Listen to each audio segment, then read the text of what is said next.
Hello guys, welcome to my channel study mates. तो हम आपके लिए लेके आए हैं चैप्टर 5 एनसीईआरटी 6 क्लास।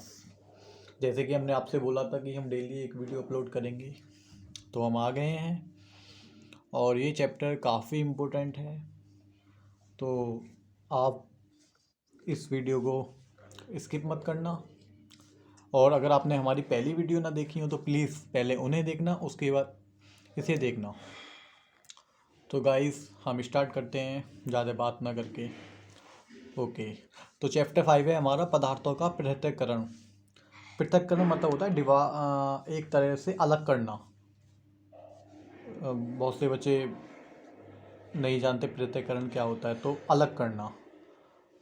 ठीक है, तो हम आज जानेंगे कि पृथक्करण क्या होता है, इसकी विधियाँ क्या हैं, किस प्रकार से पृथक्करण किया जाता है और सारी चीज़ें। तो देखते हैं पृथक्करण। ये एक तो हस्तचयन द्वारा होता है। पहला हस्तचयन मतलब हाथों द्वारा चुनना। हाथ से चुनना हस्तचयन कहलाता है। इस विधि में गेहूं, चावल तथा दालों से कुछ बड़े मिट्टी के कणों, पत्थर, भूसा को पृथक किया जाता है। अर्थात आपने देखा होगा अपनी मम्मी या दीदी या किसी को भी, जब दाल को बीनते हैं मतलब दाल को साफ करते हैं, तो उसमें मोटी मोटी किंकड़ियाँ भी होती हैं और अन्य पदार्थ भी होते हैं, तो उन्हें वो हाथों द्वारा अलग करते हैं। हाथ से निकाल कर ऊपर नीचे करके, तो उसे ही कहते हैं हस्तचयन। थ्रेसिंग, सेकंड पे आ गया थ्रेसिंग। डंडियों से अन्न कणों अथवा अनाजों को पृथक करने के प्रक्रम को थ्रेसिंग कहते हैं। आपने देखा होगा जो डंडियों जो अन्न होता है हमारा, उसमें डंडियाँ होती हैं, तो उसके अनाज को पृथक करने के प्रक्रम को थ्रेसिंग कहते हैं। मतलब जैसे देखा होगा अनाज में डंडियाँ होती हैं, तो उन्हें पीटते हैं पत्थर पे या किसी पर भी, किसी भारी चीज़ पे, या मतलब हाथों से करते हैं। तो और मशीन भी आने लगी हैं आजकल तो थ्रेसिंग वाली, तो उसे थ्रेसिंग कहते हैं। निष्पावन, वायु या पवन के झोंकों द्वारा मिश्रण से भरी तथा हल्के अवयवों को पृथक करना निष्पासन कहलाता है। इस विधि से भूसे की भारी अंकड़ों से पृथक करते हैं। आपने देखा होगा जब गेहूं होते हैं तो गेहूं में जो भूसा होता है, तो भूसा को मतलब जो अलग करते हैं, भूसे में जो भारी कण होते हैं या भूसे में जो बेकार मटेरियल होता है उसे अलग करते हैं। तो वायु हवा द्वारा करते हैं। आजकल क्या है, आजकल फैन लगा देते हैं। जो किसान लोग हैं वो तो जानते ही होंगे, और किसान के हर कोई जानता होगा भाई, खेत तो हर किसी के आसपास होते ही हैं। तो जो हवा द्वारा भूसे को अलग करना होता है उसे कहते हैं निष्पावन। निष्पावन मतलब वर्ड निकला है निष्पावन, हवा द्वारा। नेक्स्ट है चालन। चालन विधि का उपयोग मिश्रण के दो ऐसे अवयवों जिनकी आपों में अंतर हो को पृथक करने के लिए किया जाता है। जैसे आपने देखा होगा आपका आटा होता है, तो आटा बारीक भी होता है, मोटा भी होता है। तो अपनी मम्मी या दीदी वगैरह को देखा होगा चन्नी के द्वारा छानते हैं वो, तो उसे ही चालन कहते हैं।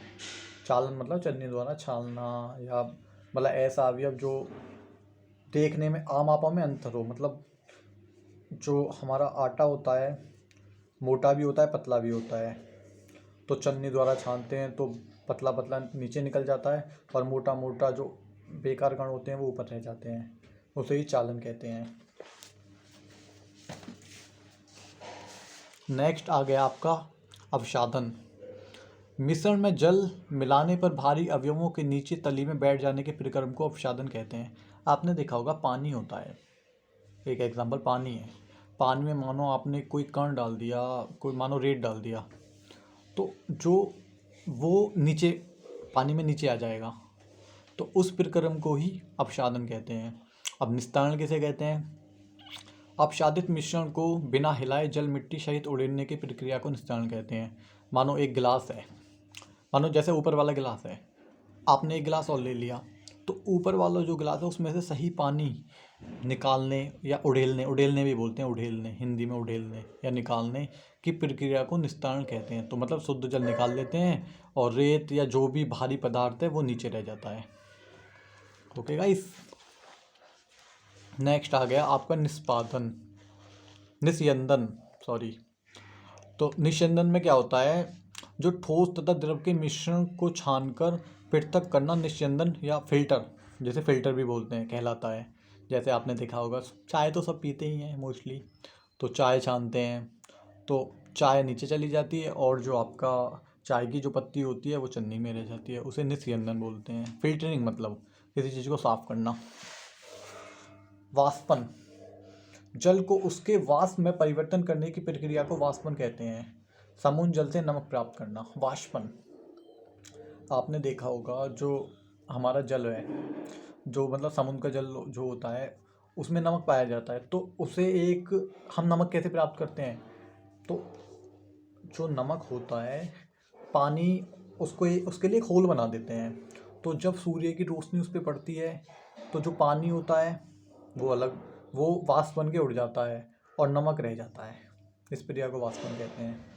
संघनन, जल वाष्प की उसकी द्रव अवस्था में परिवर्तन होने की प्रक्रिया को संघनन कहते हैं।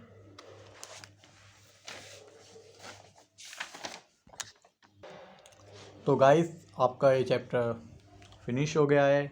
तो इसी प्रकार से पता है आपको वीडियो प्रोवाइड करने में तो बहुत कम समय लगता है, लेकिन मैं इसे बनाता हूँ, कंटेंट लिखता हूँ, तो मुझे बहुत टाइम लग जाता है।